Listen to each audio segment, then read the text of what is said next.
comece em qualquer de repente. Que nenhuma família termine por falta de amor. Que o casal seja um para o outro de corpo e de mente.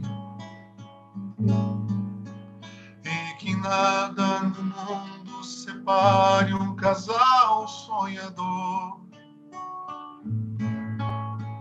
Que nenhuma família se abrigue debaixo da ponte.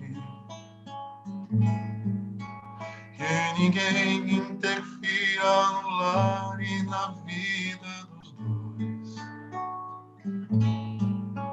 Que ninguém os obrigue a viver sem nenhum horizonte. Que eles vivam do ontem e do hoje em função de um depois.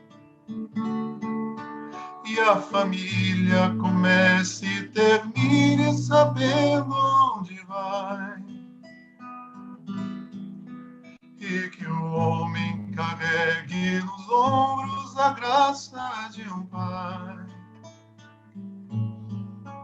E a mulher seja um céu de ternura, aconchego e calor. E que os filhos conheçam a força que brota do amor. Abençoa, Senhor, as famílias. Amém. Abençoa, Senhor, a minha também. Abençoa, Senhor, as famílias. Amém. Abençoa, Senhor, a minha também. Que marido e mulher tenham força de amar sem medida. Que ninguém vá dormir sem pedir ou sem dar-se perdão. Que as crianças aprendam no colo o sentido da vida. Que a família celebre a partilha do abraço e do pão. Que marido e mulher não se traiam, nem traiam seus filhos. Que o ciúme não mate a certeza do amor entre os dois. Que no seu firmamento a estrela que tem maior brilho seja firme esperança de um céu aqui mesmo e depois. Que a família comece e termine sabendo onde vai. E que o homem carregue nos ombros a graça de um pai. Que a mulher seja um céu de ternura, aconchego e calor. E que os filhos conheçam a força que brota do amor. Abençoa, Senhor, as famílias. Amém. Abençoa, Senhor, a minha também. Abençoa, Senhor, as famílias. Amém. Abençoa, Senhor, a minha também.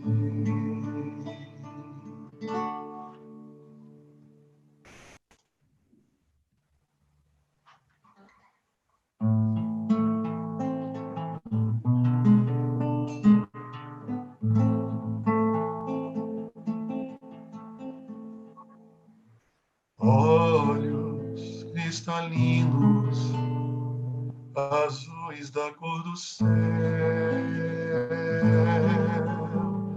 barba tão branquinha qual Papai Noel,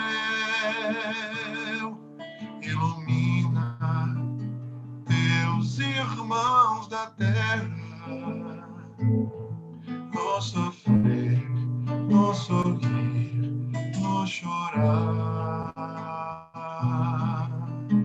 Olhos cristalinos, azuis da cor do céu, barba tão branquinha qual Papai Noel,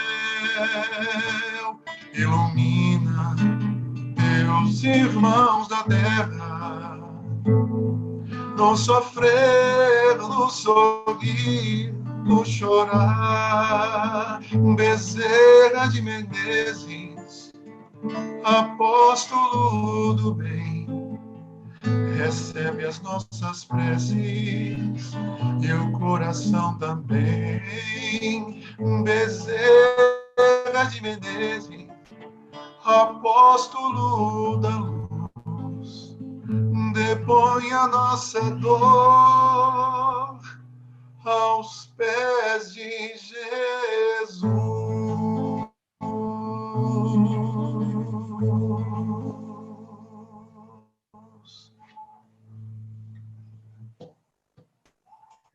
Aqueles que estão entrando, nós estamos ouvindo aqui o nosso querido Leonardo, que já é nosso companheiro aqui, já é prata da casa e está fazendo essa harmonização conosco.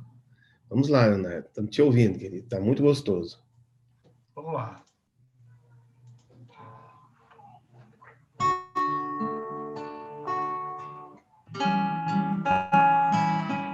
Vamos, Jesus, passear na minha vida. Quero voltar aos lugares em que fiquei só. Quero voltar lá contigo, vendo que estavas comigo. Quero sentir teu amor a me embalar. Cura, Senhor, onde dói. Cura, Senhor, bem aqui. Cura, Senhor, onde eu não posso ir. Cura, Senhor, onde dói. Cura, Senhor, bem aqui.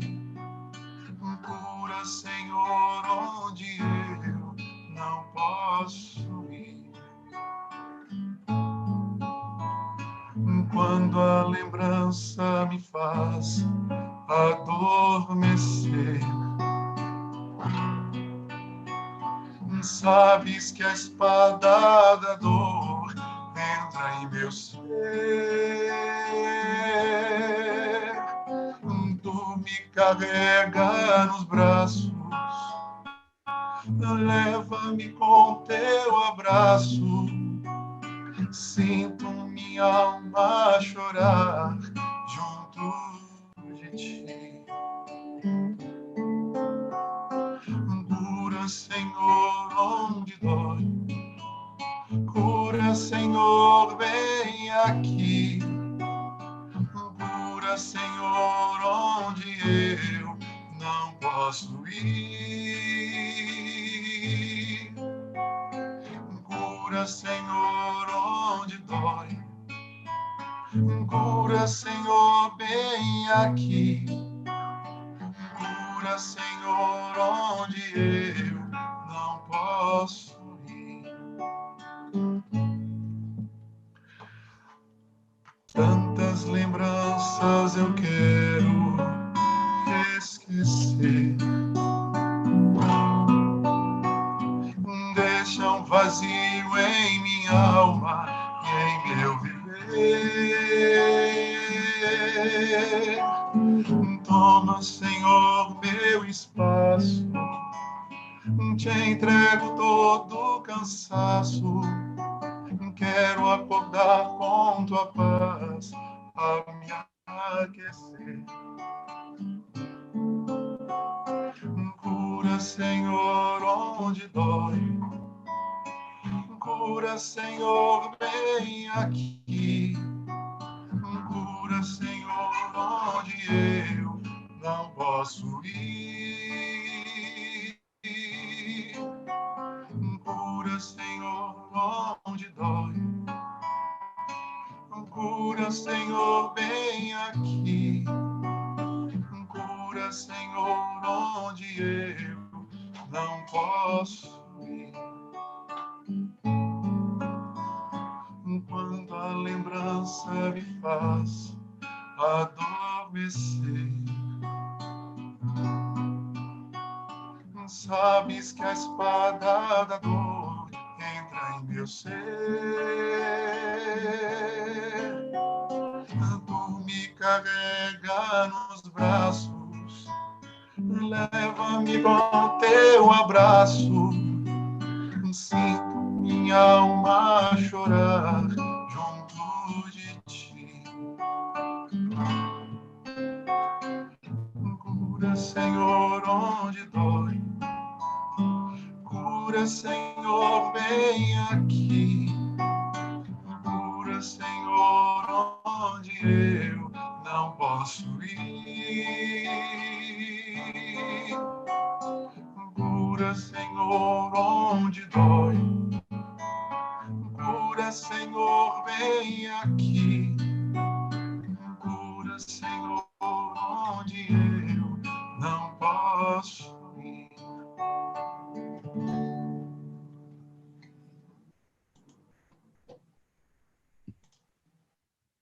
Vamos lá, vou pegar mais uma aqui. Olá, vamos cantar mais uma, Leonardo? A Vamos gente lá, mais uma. Encerramento. Beleza.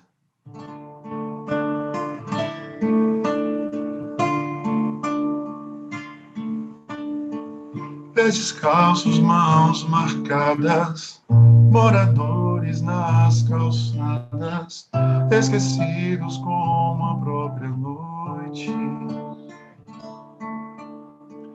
Rosto triste, olhar tão raro, na esperança de um amparo.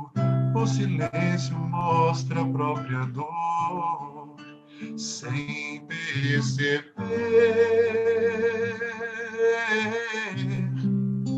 Finjo não ver e prefiro evitar.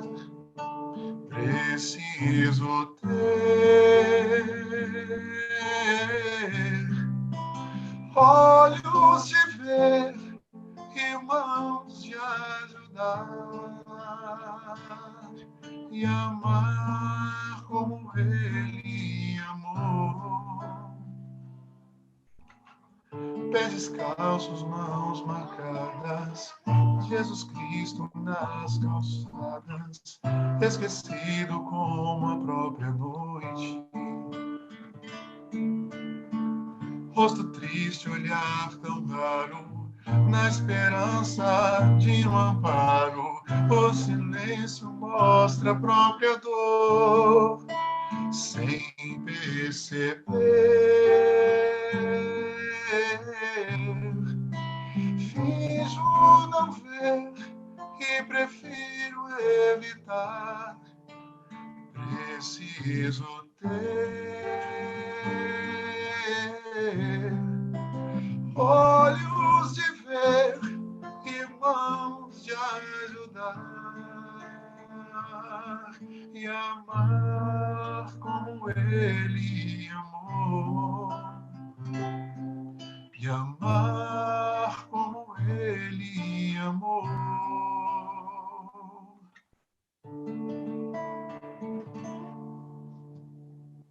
Esse tema é um tema tão rico, né, que quando eu estava preparando, eu fiquei assim, gente, a gente tinha que dividir só esse trechinho, né, essa citação que eu vou ler aqui para você, tinha que dividir em umas 4 partes, para a gente conseguir começar, né. O tema de hoje é dádiva maior, e aí tem aquela passagem de Atos dos Apóstolos, no capítulo 3, e disse Pedro, não tenho prata nem ouro, mas o que tenho, isso te dou. E aí, você sabe que até quando eu estava preparando, também estava tendo uma troca com alguns amigos, até na região do campo, viu, César? A gente estava, né, na roça, a gente estava conversando sobre essa passagem aqui, e algumas pessoas ficaram perguntando, mas qual que é a passagem inteira, né? Vocês conhecem a passagem inteira? Dos Atos dos Apóstolos, né? Eu vou ler aqui essa parte, é muito interessante, né? Começa lá no versículo 1 do capítulo 3. Aí conta os Atos dos Apóstolos o seguinte: certo dia, Pedro e João estavam subindo ao templo na hora da oração, às 3 horas da tarde. Estava sendo levado para a porta do templo, que era chamada Formosa, um aleijado de nascença, que ali era colocado todos os dias para pedir esmolas aos que entravam no templo. Vendo que Pedro e João iam entrar no pátio do templo, pediu-lhes esmola. Pedro e João olharam para ele, e então Pedro disse: olhe para nós. O homem olhou para eles com atenção, esperando receber deles alguma coisa. E disse Pedro: não tenho prata nem ouro, mas o que tenho, isto lhe dou. Em nome de Jesus Cristo, o Nazareno, levanta-te e anda. E aí, segurando-o pela mão direita, ajudou-o a levantar-se, e imediatamente os pés e os tornozelos daquele homem ficaram firmes, e de um salto ele pôs-se em pé e começou a andar. Depois da cura, conta-se, né, que o apóstolo Pedro foi levado junto com João para a prisão, e quando foi interpelado pelos superiores, ele falou que, sobre o evangelho, disse que a cura daquele coxo, daquele aleijado, fora feita em nome de Jesus. E depois, já reunidos com os outros apóstolos, ele orou a Deus pedindo que concedesse aos seus servos sempre o poder de, estendendo as mãos sobre os enfermos, curar as enfermidades. E aí a gente sabe que o pedido de Pedro, né, tem várias passagens bíblicas e evangélicas sobre as curas que os apóstolos fizeram depois, muitos ditos milagres, né, e prodígios que aconteceram que os apóstolos promoveram junto à plebe. E aí, por que eu digo que isso aqui parece que a gente tem que dividir em 4 ou 5 temas, né? A gente está falando aqui de caridade, a gente está falando da cura por magnetismo, a gente está falando da cooperação, a gente está falando aqui do poder do passe, né? Por que a doutrina, né, estuda e percebe o poder da cura pelo passe. Então, tem vários pontos aqui muito relevantes. Eu vou começar aqui pensando, né, trazendo aqui para vocês, que a gente possa refletir primeiro sobre a caridade. Vamos pensar um pouquinho, a gente vai, né, vou deixar vocês à vontade para interferirem também, tá? Se quiserem escrever aí no chat, a gente vai conversando aqui juntos, né? Ora, ele fala, né, não tenho ouro nem prata, mas o que tenho, isto lhe dou. Os apóstolos, eles eram destituídos de bens, né? Quando Jesus passava, vocês devem lembrar, né? Vem e segue, né? E eles largavam tudo e iam. Né? Eles não tinham ouro nem prata, mas eles tinham o que é muito superior ao ouro e à prata, que era os seus dons espirituais, né? Era a doação de si mesmo, do seu trabalho, da sua fala, né? Do seu esforço ali para com os companheiros. Tem um livro, vocês devem conhecer, tem uma coleção da FEB incrível, que é todo o evangelho, né, sob a visão de Emmanuel.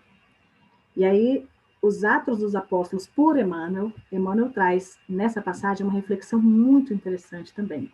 Se vocês quiserem depois dar uma olhada, eu posso também passar o link para essa coleção, tá? É uma coleção linda, a FEB está até com uma promoção recentemente, para quem desejar adquirir.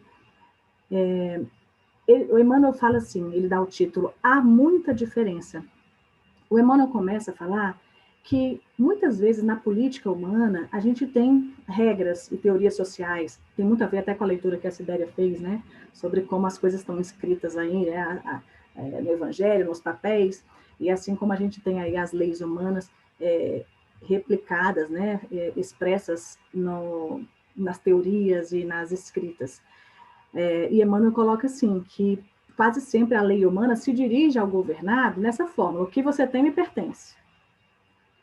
E aí Emmanuel coloca aqui que o cristianismo, pela boca de Pedro, nessa fala, asseverou aos ouvidos do próximo, o que eu tenho, eu te dou. E aí Emmanuel começa a fazer uma reflexão riquíssima aqui, porque ele pergunta assim, já meditaste na grandeza do mundo, quando os homens estiverem resolvidos a dar o que possuem para o edifício da evolução universal?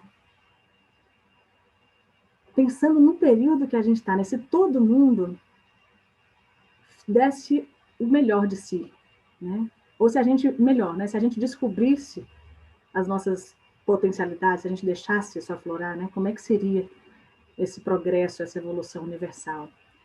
E ele continua falando sobre os serviços da caridade comum, que muitas vezes nas instituições de benemerência pública, né, a criatura, né, o homem vai dando aquilo que pode, né, às vezes, muitas vezes dá o que é material, mas pouquíssimas vezes, segundo Emmanuel, ele dá o que lhe constitui propriedade intrínseca. E aí, olha que riqueza essa reflexão aqui, né?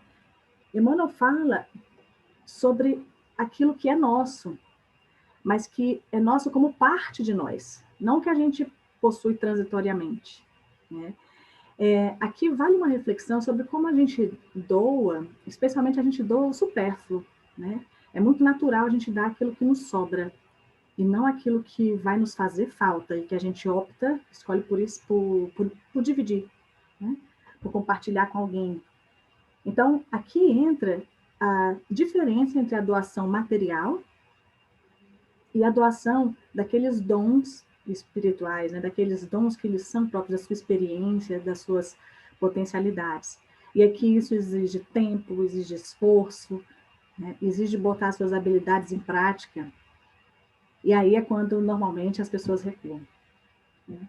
É mais fácil doar o dinheiro, né? Dar o que a pessoa precisa para se livrar do problema, né? Olha aí a música que o nosso amigo estava cantando para a gente. Leonardo, me desculpa, que o Leonardo estava cantando para a gente, né? Prefiro evitar, né? Finjo não ver, prefiro evitar. E aí, por quê? É muito mais fácil a gente pegar e se livrar dando algum material do que se envolver de alguma maneira com aquela pessoa que está precisando. E Emmanuel continua. Ele fala que para o serviço real do bem eterno, fiar-se-á alguém nas posses perecíveis da terra, em caráter absoluto? O homem generoso ele vai distribuir dinheiro, utilidades para os necessitados no seu caminho, mas não fixará em si mesmo a luz e a alegria que nascem dessas dádivas, se não as realizou com sentimento de amor, que é que no fundo é a nossa riqueza imperecível. Então aí, Emmanuel ainda traz, né, o papel fundamental do amor nessa troca, né? A doação ela pode ser, a gente está falando aqui de doar o supérfluo, né, de doar aquilo que nos sobra, de doar sem um compromisso, e aí Emmanuel vem e nos fala da necessidade da gente doar aquilo que nos é mais intrínseco e que, portanto, nos exige o exercício do amor. E ele continua, ainda fala assim, cada individualidade traz consigo as qualidades nobres que já conquistou, e aí toda a nossa bagagem, né, das nossas existências anteriores, e com que pode avançar sempre no terreno das aquisições espirituais de ordem superior. Não esqueçam, portanto, da palavra de Pedro, e o Emmanuel faz o convite, dá de ti mesmo, no esforço de salvação, porque quem espera pelo ouro e pela prata para contribuir nas boas obras, em verdade, ainda está longe da possibilidade de ajudar a si próprio. Aí, como sempre, ele dá um puxão de orelha na gente, né? Vamos pensar um pouco sobre isso aqui, né? A reflexão que eu trouxe aqui com a fala de Emmanuel, é claro que em todo o Pentateuco a gente vai achar partes, né? A gente vai achar o eixo ali com esse tema da caridade. Mas eu posso apostar, porque todos que eu procurei, pelo menos aqui, né, e que a gente tenta achar correlação, fazem uma relação íntima da caridade com o amor. Há quem diga, né, a gente já ouviu falar, a caridade é o amor em ação, não é isso? Então, o exercício do amor na cooperação com o próximo, né, na cooperação ao próximo, é o tema que acho que é o nosso eixo principal, aqui, nosso eixo central, né? Vamos explorar um pouco isso, pensando que quando a gente fala dessa doação, Emmanuel até enfatiza aqui, né, que quando muitas vezes a gente espera ter dinheiro para poder doar. Às vezes a gente espera se aposentar para fundar nosso centro espírita, né? Eu vou trabalhar o que for aqui, na hora que eu me aposentar, eu começo a fazer as obras de caridade, como se a gente tivesse que ter uma ordem nisso. Joana de Ângeles já nos chamava a atenção, né? De como a gente deve estar de olho tanto no nosso desenvolvimento, na nossa evolução horizontal ao longo da vida, como na nossa evolução vertical. Ela fala que a gente deve se preocupar, sim, com o nosso progresso material aqui na Terra, inclusive com as aquisições intelectuais. A gente nasce, cresce, estuda, trabalha, adquire bens, aposenta, né? E assim vai, essa evolução horizontal que é a natural da vida. Mas quando a gente pensa nessa evolução vertical, poucos exercemos, a gente fica adiando. E aí essa evolução vertical é esse nosso engrandecimento, essa nossa evolução em termos morais, em termos de encontrar as nossas potencialidades, nos fazer desenvolver essas potencialidades em favor da obra divina. Então, vamos pensar que, assim, como o Emmanuel bem disse, cada individualidade traz consigo aquelas potencialidades, aquelas aquisições que já vieram das nossas existências anteriores. E a gente pode colocar isso em prática sempre nessa troca na interpessoalidade com os outros.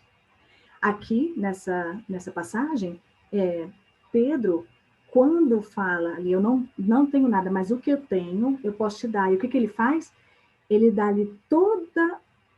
aí vai entrar a questão do magnetismo aqui para a gente pensar juntos, né? Que eu já vou dar aqui uma prévia, mas assim, ele dá ali o contato visual, ele dá a ordem, né? Levanta e anda, o que eu tenho, te dou, troca o visual, dá o contato físico, e aí aquele homem levanta e anda.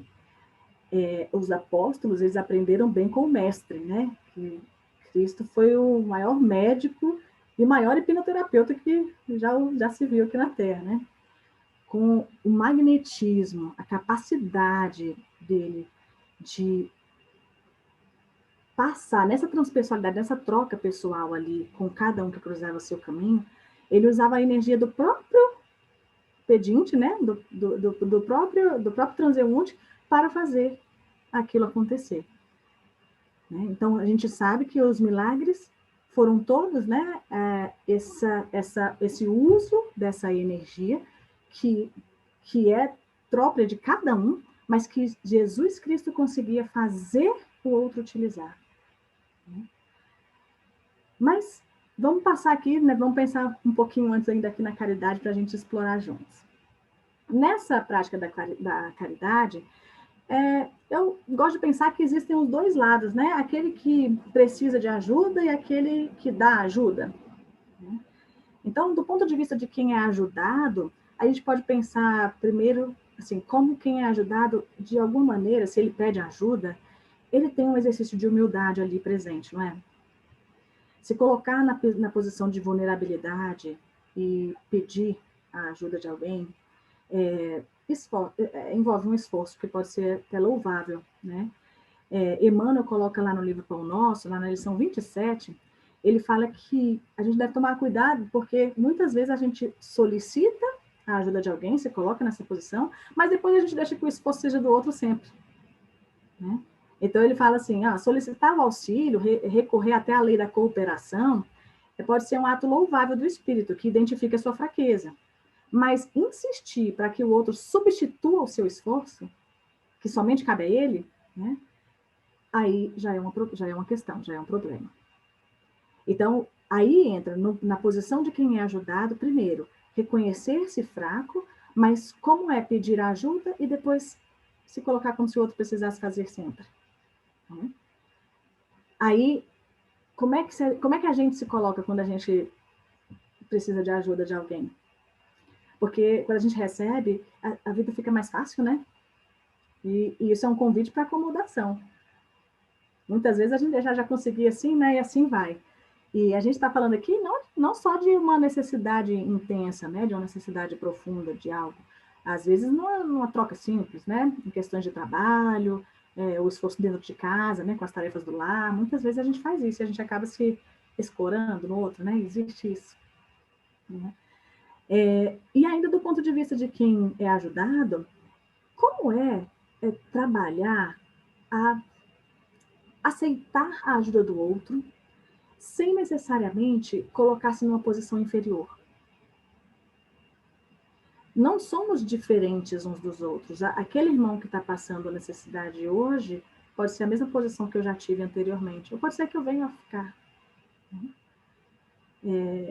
Essa troca de papéis, ela acontece constantemente. E a gente sabe que a questão do dinheiro, né? Como o dinheiro, pela transitoriedade que ele é próprio, muitas vezes vai nos colocar nessa gangorra.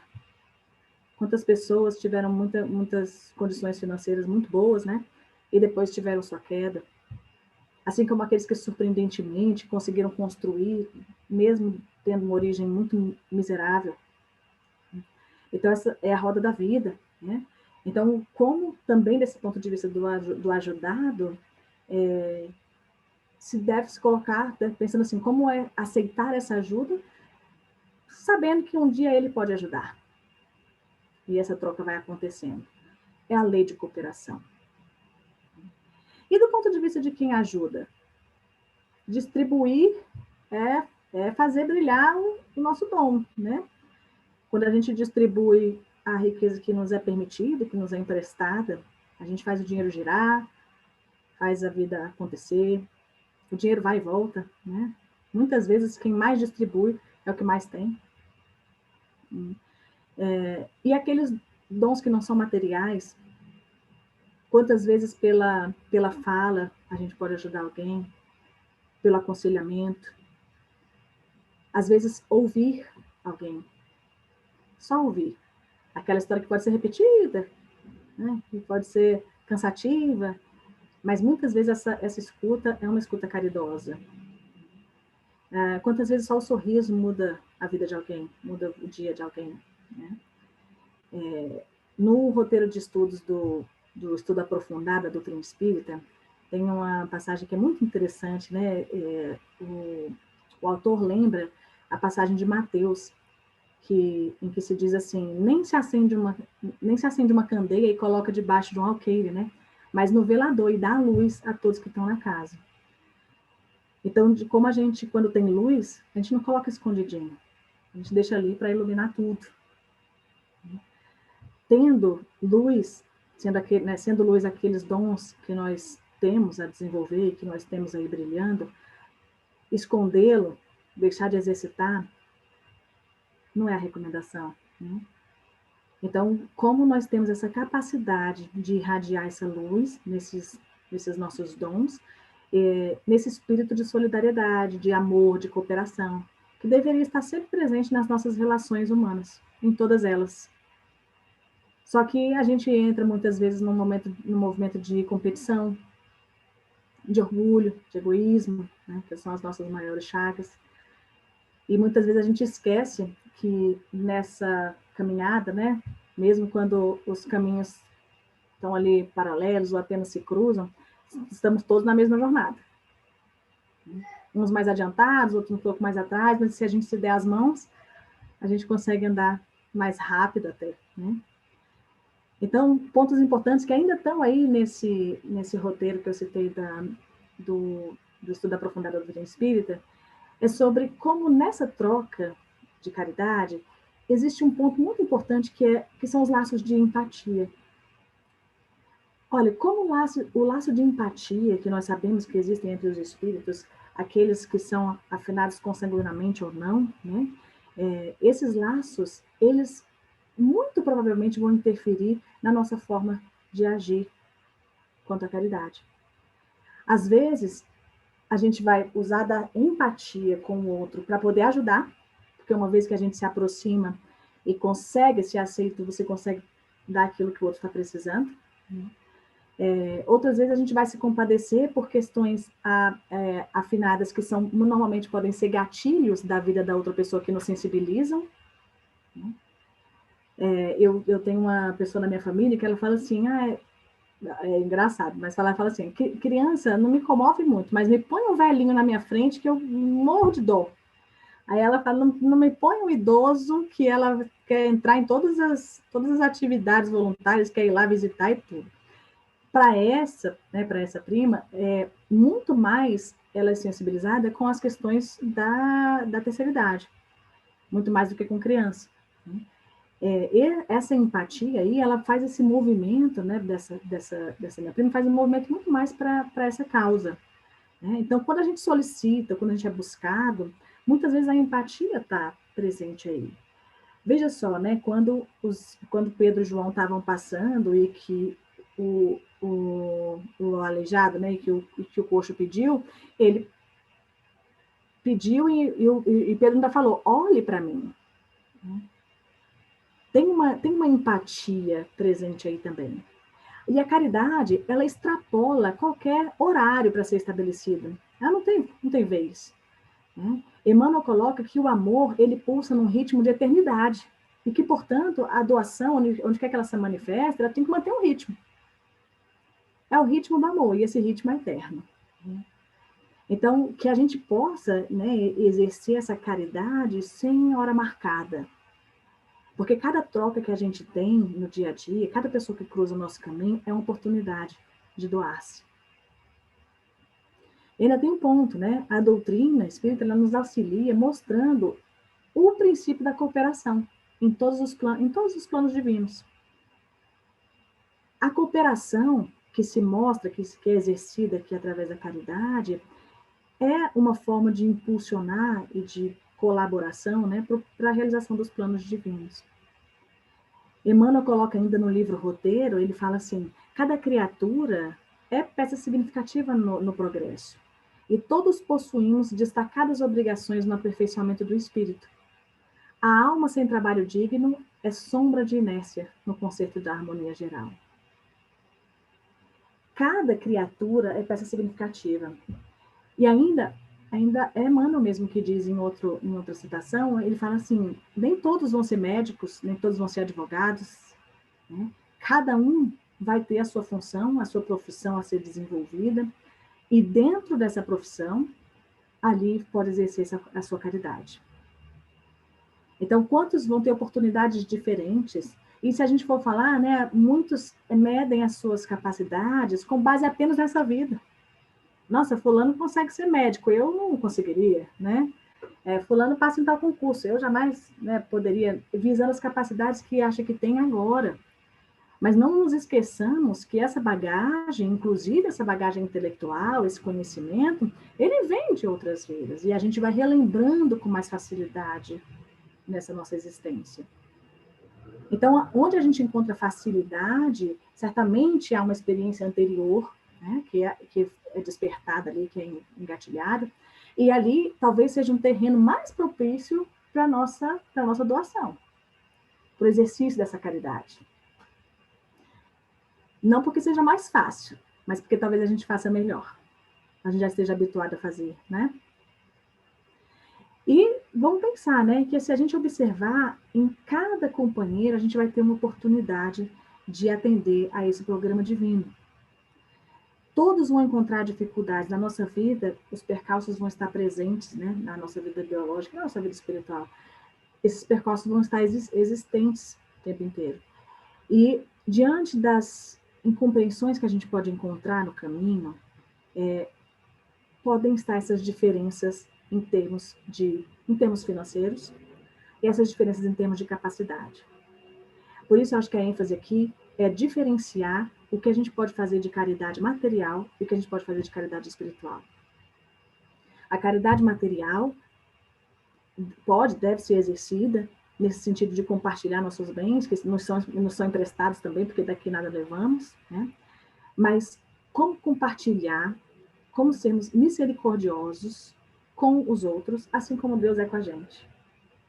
Como fazer dessa troca, uma troca não em ter posições superiores ou inferiores, mas uma troca de quem ali pode ter uma transmutação de lugar, né? Como quem pode estar no lugar do outro em algum momento, e que a gente pode, nessa troca, nessa cooperação, fazer o bem quando a gente, sendo que no outro momento a gente pode receber esse bem. Então é fazer porque quando a gente faz pelos outros, mais para frente nos é dado. Né? Só que muitas vezes quando a gente pensa nisso, vocês devem ter essa experiência, né? A gente faz esperando uma recompensa, né? Até quando eu falei aqui, né? Não, vamos fazer o bem porque a gente vai para o céu, né? Vamos tentar fugir do umbral, né? Vamos tentar passar reto. A gente quer a gente quer uma recompensa.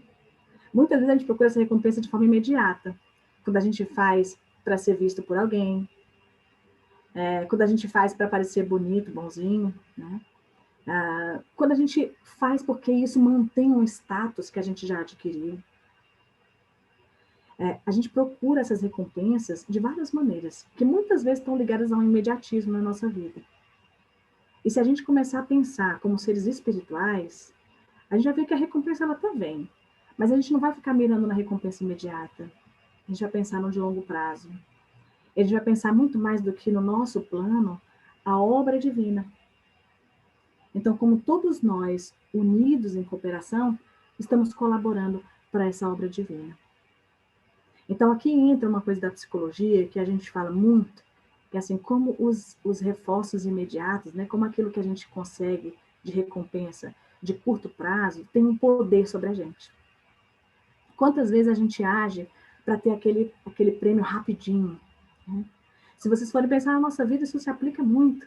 Né? Até com a comida, né? A gente come para ter aquela satisfação rápida, um docinho, uma delícia, né? A gente faz o exercício que é emagrecer em 2 dias. Né? A gente toma um remédio que é que ele faça efeito rapidinho. É melhor injeção do que remédio, porque aí já faz logo efeito, né? No meu tempo tinha bezetacil, toma logo bezetacil para não ficar tomando remédio. Todo mundo quer ser rápido. A gente quer o prêmio imediato. Se a gente pensar como seres espirituais, esse prêmio ele pode não vir rápido, mas ele vai vindo em etapas. Se a gente for pensar, a recompensa ela pode ser diária. Quando a gente pensa que está contribuindo para o outro, quando a gente encontra alegria no serviço. Servir o próximo nos coloca nesse movimento constante, e é um movimento que proporciona alegria, satisfação. E essa é a satisfação plena na nossa vida, que não é preenchida com comida, com prazeres, outros fúteis, né? É preenchida por essa satisfação, né? Essa plenitude que a gente encontra do serviço realizado, né? Do exercício do amor com o outro. No Evangelho segundo o Espiritismo, lá no capítulo 8, um espírito protetor, lá em Bordeaux, em 1861, ele traz uma seguinte reflexão. Qual é, meus amigos, esse bálsamo soberano que possui tão grande virtude, que se aplica a todas as chagas do coração e a cicatriza? Ele fala, é o amor, é a caridade. Se possuís esse fogo divino, que é que podereis temer?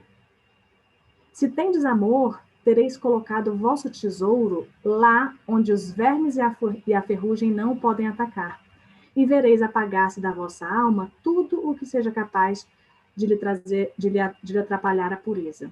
Sentireis diminuir dia a dia o peso da matéria, vejam bem, e qual pássaro que adeja os ares e já não se lembra da terra, subireis continuamente, subireis simples, sempre, até que a vossa alma, inebriada, seja farta de elemento de vida no seio do Senhor.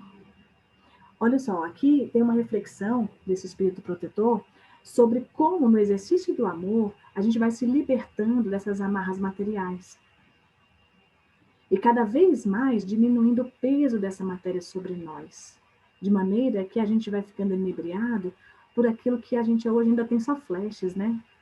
Quantas vezes a gente tem só um relance daquela que parece uma felicidade tão intensa, mas aquilo passa até rápido, a gente acha até estranho, né? A gente até pensa como um fenômeno mediúnico, né? Nossa, parece sentir aqui uma coisa diferente, né? Porque é tão raro a gente sentir isso, quando na verdade a gente deve alcançar isso de uma maneira muito mais plena no futuro. E é o que a gente busca, né? Sentir essa plenitude, ficar inebriados desse amor de Deus. Ok, somos seres espirituais, né? Quantos de nós já estivemos nessa posição de pedir e de ajudar, né? E quantas vezes ainda estaremos? E aqui a gente não pode esquecer, né? Quando Kardec nos lembra lá no capítulo 7 do Evangelho segundo o Espiritismo, ele coloca assim que se nós exercitarmos a nossa humildade, se a gente colocar os olhos na realidade das coisas desse mundo, a gente vai conseguir encontrar o lugar para o engrandecimento e para o... Desculpa, a gente vai substituir isso do lugar que a gente coloca de engrandecimento e de rebaixamento do outro. A morte não vai nos poupar, né? E quando a gente desencarnar, é lá que a gente vai ter que lidar com a nossa questão do orgulho.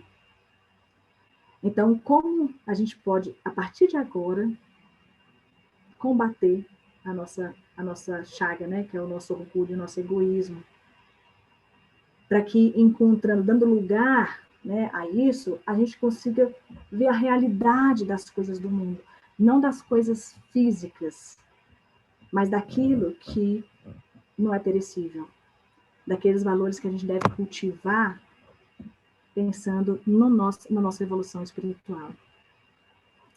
Tem um trecho no Evangelho de Mateus, na verdade é o trecho do Sermão da Montanha, né? E que vocês devem conhecer, logicamente, mas eu separei aqui uma parte muito interessante, quando ele fala sobre as esmolas, a oração e o jejum. Olha o que tem lá em Mateus 6, ele fala assim: tenham o cuidado de não praticar as suas obras de justiça diante dos outros para serem vistos por eles. Se fizerem isso, vocês não terão nenhuma recompensa do Pai Celestial. Portanto, quando você der esmolas, não anuncie com trombetas, como fazem os hipócritas nas sinagogas e nas ruas, a fim de serem honrados pelos outros. Eles já receberam a sua recompensa. Mas quando você der esmola, que a sua mão esquerda não saiba o que está fazendo a direita, de forma que você preste a sua ajuda em segredo. E o seu Pai, que vê o que é feito em segredo, o recompensará. Quantos de nós ainda temos a necessidade de explicitar o que a gente faz? De sermos reconhecidos pelas nossas boas obras? Como a gente faz isso quando a gente presta ajuda para alguém e que a gente não parece ser reconhecido?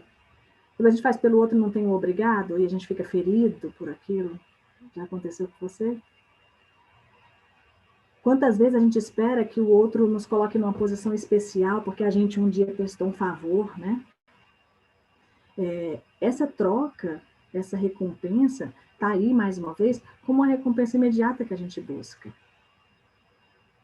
Quando a recompensa não vem daí, né? Vem do Pai que sabe o que passa no nosso coração. Muito mais do que o peso da oferenda, né? Do que o valor que a gente oferece, vai a intenção nossa.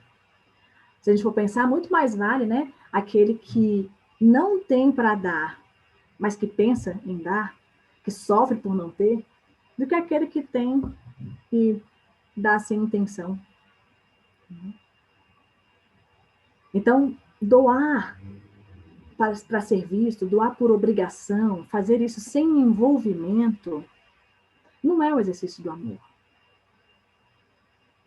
O exercício do amor envolve essa troca muito mais intensa e talvez muito mais íntima do que a gente pensa que é só uma troca material. E ainda continuando sobre o Sermão da Montanha, vejam só, Mateus continua assim: mas acumulem para vocês tesouros nos céus, onde a traça e a ferrugem não destroem, e onde os ladrões não arrombam nem furtam. Pois onde estiver o tesouro, aí também estará o seu coração. E aqui eu não esqueço de Joana de Ângeles. Joana de Ângeles nos coloca, né? Nós somos seres espirituais e o nosso psiquismo deriva do psiquismo divino. Então nós guardamos em nós todas as potencialidades divinas. Todas as capacidades estão em nós.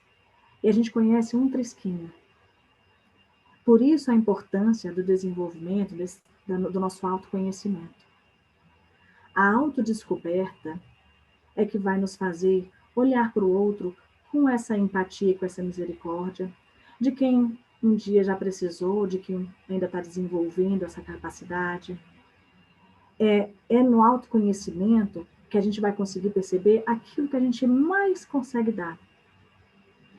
Aí, eu falei há pouco, né? Muitas vezes essa nossa doação, ela vai ser pela palavra.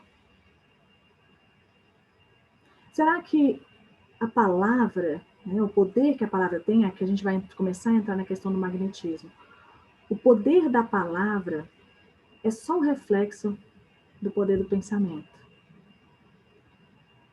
Pensamento é onda eletromagnética, como muito bem sabemos. E a emissão da palavra, quando a gente lança, pensa só, né? As palavras, elas plasmam a ideia, né? Quando a gente fala, a gente projeta uma imagem no mundo. A gente projeta para quem está ouvindo. Quantas vezes a gente escuta em um jornal e aquelas palavras nos dão exatamente uma imagem? Às vezes é uma imagem muito catastrófica, né? Que é difícil até dissolver da nossa mente. E quantas vezes a gente pode usar a palavra de uma maneira adequada, justa, elevada, que vai plasmar para o outro ideias muito mais superiores. Então, vamos começar a pensar aqui sobre a questão do magnetismo. Ora, aqui eu vou falar até um pouco da minha prática, né, dessa experiência na hipnoterapia, porque é o funcionamento disso, como Pedro bem fez aqui com o rapaz que pediu ajuda, envolve várias características. Quando a gente fala desse poder do pensamento, da força que a gente tem, a gente já sabe do efeito disso, inclusive na composição das nossas células. Quantas vezes, né, a ciência já nos mostrou que uma postura positiva diante de um diagnóstico de câncer, por exemplo, pode retardar, né, a velocidade da doença, a progressão da doença, podem curar o câncer. Quantas vezes a gente já descobriu aqui que, inclusive, na cicatrização de feridas, a nossa postura faz diferença. Os estudos já nos mostram que o adoecimento do corpo sofre a influência completa, né, da nossa postura mental, né? E nós, como espíritas, sabemos que tudo que acontece ao corpo, muito antes acontecia ao espírito. Então, quando Pedro aqui fala, ele usa aqui de alguns recursos que a gente usa na hipnoterapia. Quando Pedro fala para esse olhar, nessa troca de olhar, no olhar fixo ao outro, essa transmissão, essa postura de confiança, de esperança, a gente pode transmitir. Vamos lembrar, basta lembrar aqui uma troca entre a gente e as pessoas da família, né? Quantos de nós reconhecemos o estado de humor apenas pelo olhar do outro? A gente pode até evitar, pode até usar botox, não mexer a sobrancelha, não mexer nada, mas não tem um brilhinho no olho que é diferente? Essa mensagem que a gente passa com o olhar, ela é tão poderosa que ela pode provocar esse efeito em alguém. Esse efeito do levanta, você é capaz, vamos que você consegue, ou você nunca vai conseguir. Desista que você não vai dar conta disso. E se a gente for pensar, tem coisas até simples que nos mostram isso. Quantas vezes aquele blefe do jogador, ou aquela encarada de ameaça contra o outro, né, do adversário, que faz o outro amedrontar e afinar, né? Essa troca do olhar, ela é uma troca de mensagens. E aí, quando Pedro coloca, né, quando Pedro fala, olha para mim, ele está colocando o coxo em contato com ele, em contato com o que ele quer passar. E ele fala, eu não tenho nem ouro nem prata, mas o que tenho, o que está aqui dentro, eu te dou. E aí ele usa outro movimento que é muito comum na hipnoterapia, e dá sua mão, né? E nesse pegar, tomar pela mão e falar confiante, levanta e anda, unido ao desejo daquele homem, pela cura e pela força, pela crença que ele estava ali depositando naquele apóstolo, ele conseguiu levantar e andar. O magnetismo aqui é o magnetismo que Cristo usa em toda oportunidade, né? A gente poderia citar aqui milhões, tanto das parábolas, como ele usa as parábolas, como ele atrai o ouvinte com aquela parábola, como ele se faz ouvir, como ele conta, não só pela imagem, né, pela alegoria que ele usa, mas por como ele toca a gente na nossa feridinha, né? Por como ele toca naquilo, porque como Jesus tinha a capacidade de ler, de perceber os nossos pensamentos, as nossas intuições, né? Para ele era mais fácil falar antes que a gente disse, né? Antes que alguém dissesse algo, ele já estava sabendo o que tinha no coração. Então, aqui, falando dessa passagem que é carregada de magnetismo, de determinação, essa cura, ela pode ser entendida como um processo que foi psicomagnético, sendo que ele empregou aí a fixação dos olhos, também o contato com o doente, né? E essa questão da afirmação, das palavras de afirmação. Na hipnoterapia, a gente tem várias pontes para acessar por magnetismo alguém. A gente pode usar, por exemplo, uma ponte sensorial, que é quando o indivíduo chega com uma dor, por exemplo, uma sensação no corpo, né? No consultório eu já tive uma experiência muito interessante, que foi uma pessoa que chegou com uma queixa, sentindo assim um nó na garganta, né? Ela falou que já tinha ido, inclusive, médicos visitados, tinha feito toda uma investigação e nada, não tinha nada fisicamente, mas tinha uma eterna sensação de nó na garganta, aquela sensação muito presente. E por ali, por aquela sensação, a gente pode usar para acessar uma história, ou para acessar a imagem, ou inclusive para transformar aquela dor física. E aí, na hipnose, na hipnoterapia, muitas vezes se usa tentando dar uma imagem para aquilo. Então, falando de uma experiência no consultório, que é interessante, é assim, muito bem, né, tem uma coisa aí na garganta. E o que é isso aí na sua garganta? É dentro ou é fora? E a pessoa pode falar, é dentro. É dentro e parece o quê? Qual é o formato disso? Ah, parece uma bola. Tem cor, tem movimento, né? E aí a pessoa vai entrando naquela imagem, né? E é o processo de imaginação ativa que Joana de Ângeles tanto nos traz, né? Desse processo da imaginação que é capaz de transformar as questões físicas, inclusive. Então, nesse exercício de dar imagem, de dar cor, de dar movimento para aquela sensação que é física, o indivíduo pode transformar aquela dor física depois. Então, se é uma bola, se tem uma cor tal, se é feita de tal material, eu posso destruir. Então, eu vou lá e eu posso furar aquela bola com uma agulha na minha cabeça, né? Com a agulha que é da minha imaginação. Eu posso tirar aquilo da minha garganta e jogar fora. Eu posso chamar um médico que eu conheço. Tudo mentalmente a gente pode fazer e transformar aquilo fisicamente. Uma vez eu contei isso numa palestra, a pessoa falou assim, que conversa de doida é essa? Né? Chamar uma pessoa na imaginação, parecer que tem uma coisa ali na garganta. E a gente já no consultório já usei até martelo. Vamos embora usar um martelo. Pega o martelo, finge que é, e aquilo transforma. Isso é uma técnica da hipnoterapia, né? Mas aqui é apenas uma ilustração para mostrar assim, esse é um canal sensorial. E quantas vezes a gente pode pensar que nas passagens evangélicas a questão física foi evidenciada? Além da questão física, muitas vezes a gente usa uma frase. Já pensou que quantas vezes a gente repete um pensamento verbalmente? Isso nunca vai dar certo. Ou ninguém me ama, ninguém me ajuda. E essas frases que se repetem continuamente, elas podem também servir como um canal na hipnoterapia. Assim como Pedro usou aqui, né? Levanta e anda. Essa frase que ele falou com tanta força, com tanta determinação, muitas vezes nós falamos para nós mesmos. Na hipnoterapia, tem um exercício, tem um estudo muito interessante que eles fizeram com esportistas. Nos Estados Unidos, é muito comum aquele esporte, o golfe e o beisebol, né? E aí, eles fizeram nos Estados Unidos, acho que foi na Universidade da Carolina do Sul. Nessa universidade, eles fizeram um estudo com 2 grupos desses esportistas. Para os 2 grupos, né, tanto do beisebol quanto do golfe, eles dividiram em 2 outros e fizeram assim. Um grupo ia treinar o golfe usando o taco mesmo, usando o taco e usando a bola. E o de beisebol também, usando a bola e a luva.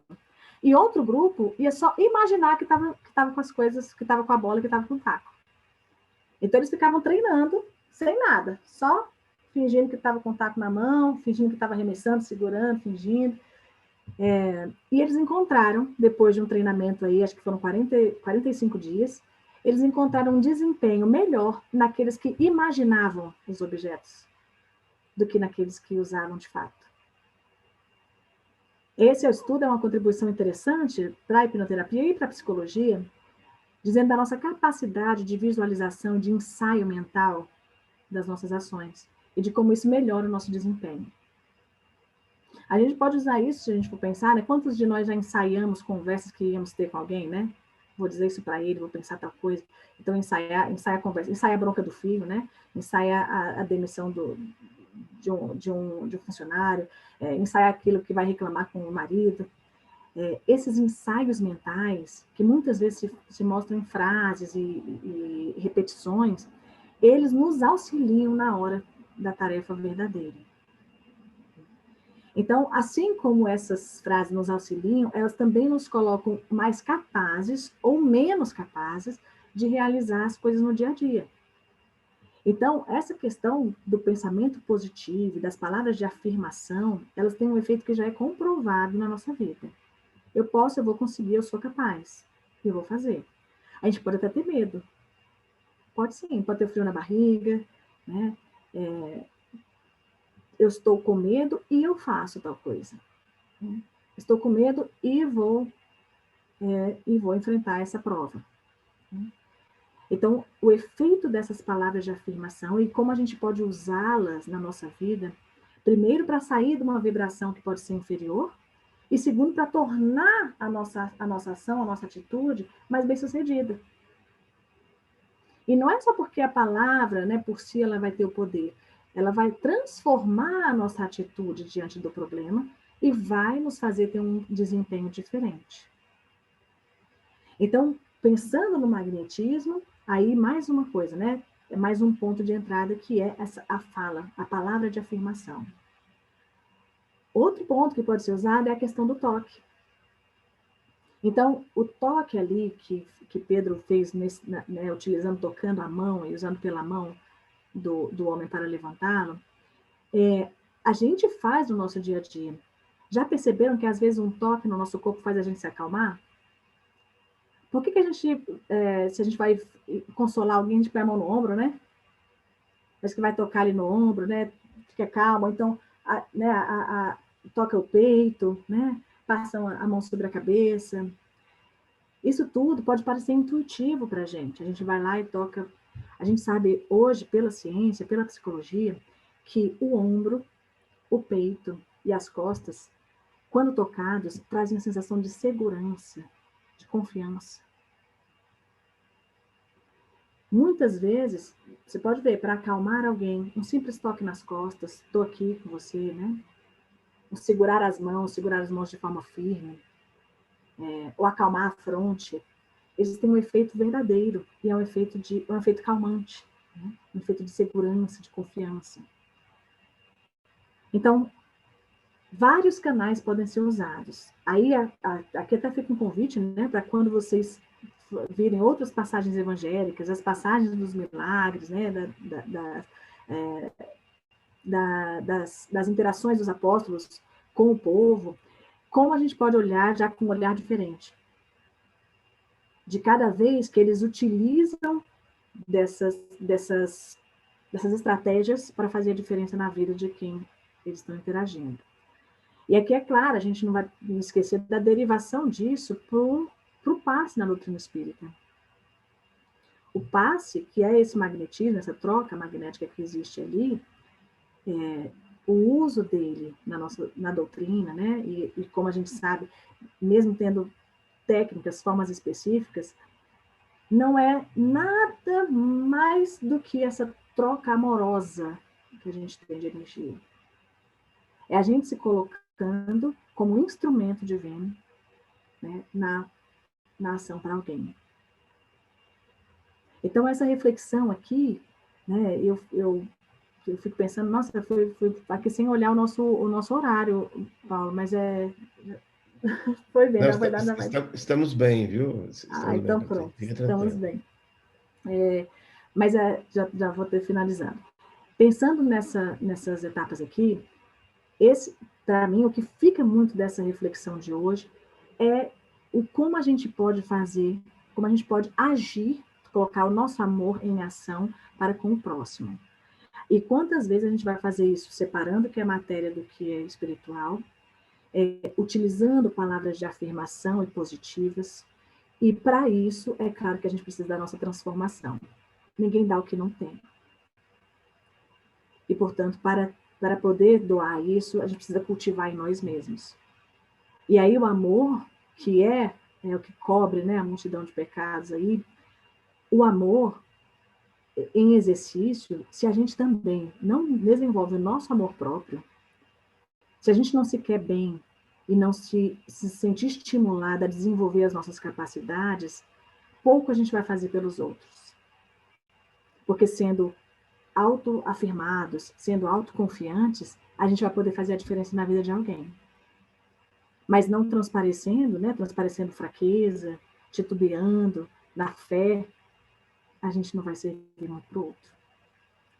E aí entra aqui, né, vou deixar para a gente finalizar, e a gente vai poder abrir aqui para discussão, mais uma passagem de João, capítulo 3, em que ele fala assim: filhinhos, não amemos de palavra nem de boca, mas em ação e em verdade.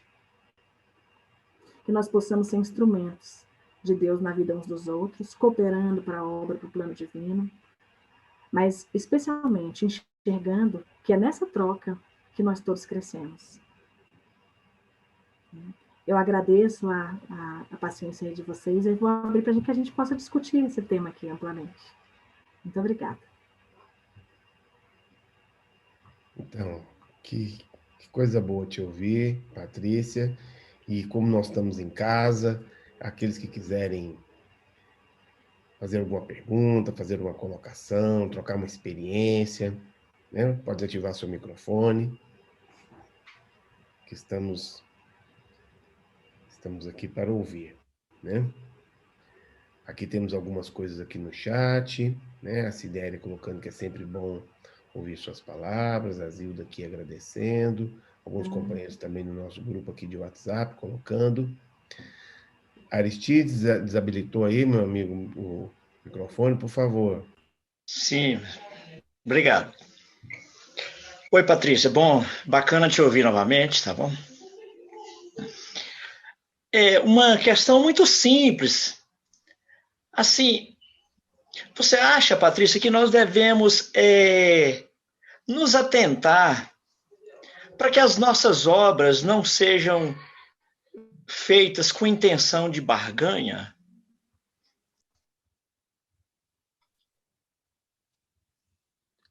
Isso, ativa o Tá microfone. mudo aqui. Aristides, eu penso que sim. Eu acho que esse é o maior desafio da gente, né? Porque a nossa vida, se a gente for pensar, as nossas trocas, as nossas interações, elas são barganha, né? A gente dá para receber ainda, né? Muitas vezes a gente ainda dá para receber.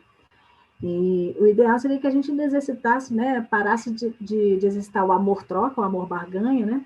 Pelo amor doação, como diz Joana de Anjos também, né? Esse exercício eu acho que é muito difícil, porque a gente não fica livre de esperar essa recompensa, muitas vezes imediata, né, Aristides? Mas aí fica até, né, uma reflexão aqui para vocês. Eu penso que uma forma de se policiar é talvez começar a tornar menos importante o aplauso externo. Na psicologia a gente tem uma máxima que é assim: a gente muda comportamento, por mais que a gente diga, né, que assim tem um movimento que é intrínseco a gente, né? A gente muda de dentro para fora. Só que muitas vezes os comportamentos eles são mudados de fora para dentro. A gente começa a mudar umas atitudes e a gente vai vendo que o pensamento e o sentimento vão sendo também diferentes. Isso porque tem a nossa vontade, claro, né? Aqui você está emana, né? Que pensamento e vontade. A gente pensa, tem a vontade de transformar. À medida que a gente faz isso e a gente tem um efeito no mundo, que a gente percebe as pessoas diferentes, aí a gente ainda vai fortalecendo mais essa mudança. Então, se eu fosse pensar assim, para vencer esse desafio, eu penso, puxa, talvez tornar menos importante o aplauso externo. Porque o aplauso interno a gente vai ter. A gente ainda vai dar um tapinha nas nossas costas falando, ei, mandou bem, Patrícia, esse daí, né? Que orgulho, né? Conseguiu ajudar aquela pessoa, fez, a gente vai fazer. Né? Mas talvez perder um pouco a importância desse aplauso externo seja um bom caminho, assim, né? O que vocês acham? É algo que é fácil para vocês fazerem? Para mim ainda é bem difícil. Tá bom, obrigado. Obrigada a você, Aristides. Paulo. Oi, vamos lá, Leninha. Oi, Patrícia. Oi, Leninha. Tudo bom? Tudo. Eu só fiquei aqui imaginando, né? O Pedro sempre deixou grandes lições para nós. E são muito fortes as lições dele. O que eu pude perceber, e você falou aí, essa predisposição do Pedro. Era muito mais importante essa doação dele do que o ouro e a prata, porque ele já era capaz de amar. E de amar sem troca, né? Sem barganha. Então, ele tinha uma luz, né? Ele deixava essa luz, ele aprendeu a deixar essa luz brilhar tão forte, a sua disponibilidade de acolher era tão grande que ele aprendeu com Cristo, que ele conseguiu, com o toque, curar o paralítico, né? Então, essa lição fica para a gente, assim, dessa força de vontade do Pedro, desse domínio que ele tem. E ele estabelecer assim, olha, objeto material, o que reluz, ouro e prata, eu não tenho, mas eu tenho algo que reluz. E eu estou te oferecendo, né? Nossa, perfeito, Leni. Você está falando... ele fez brilhar, ele conseguiu se fazer brilhar, né? Exatamente. E, portanto, ele conseguiu reproduzir ali o que o próprio Cristo fazia. Uhum. De fato, é um convite para a gente... Para a gente deixar brilhar a luz.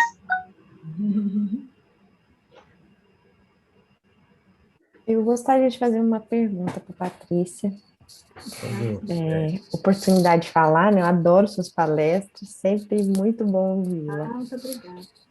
E eu acho muito interessante essa correlação do emocional com o físico, que você citou, né? Quando a doença chega, a gente já sabe que ela passou pelo perispírito, e, enfim, tem todo um caminho.